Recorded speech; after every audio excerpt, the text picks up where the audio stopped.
Genèse chapitre 13. Abraham de retour en Canaan et séparation d'avec son neveu Lot. Abraham remonta d'Égypte vers le midi, lui, sa femme et tout ce qui lui appartenait, et Lot avec lui. Abraham était très riche en troupeaux, en argent et en or.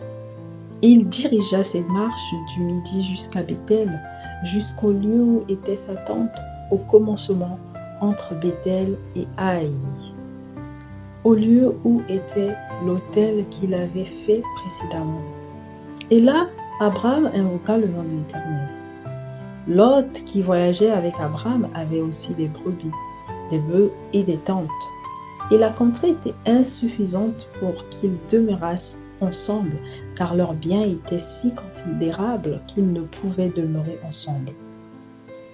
Il y eut querelle entre les bergers des troupeaux d'Abraham et les bergers des troupeaux de Lot.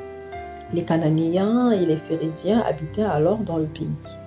Abraham dit à Lot, « Qu'il n'y ait point, je te prie, de dispute entre moi et toi, ni entre mes bergers et tes bergers, car nous sommes frères. Tout le pays n'est-il pas devant toi? Sépare-toi donc de moi. Si tu vas à gauche, j'irai à droite. Si tu vas à droite, j'irai à gauche. » Lot leva les yeux et vit toute la plaine du Jourdain qui était entièrement arrosée.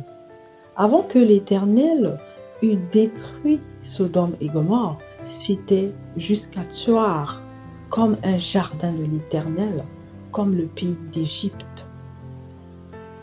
Lot choisit pour lui toute la plaine du Jourdain, et il s'avança vers l'Orient. C'est ainsi qu'ils se séparèrent l'un de l'autre. Abraham habita dans le pays de Canaan, et Lot habita dans les villes de la plaine, et dressa ses tentes jusqu'à Sodome.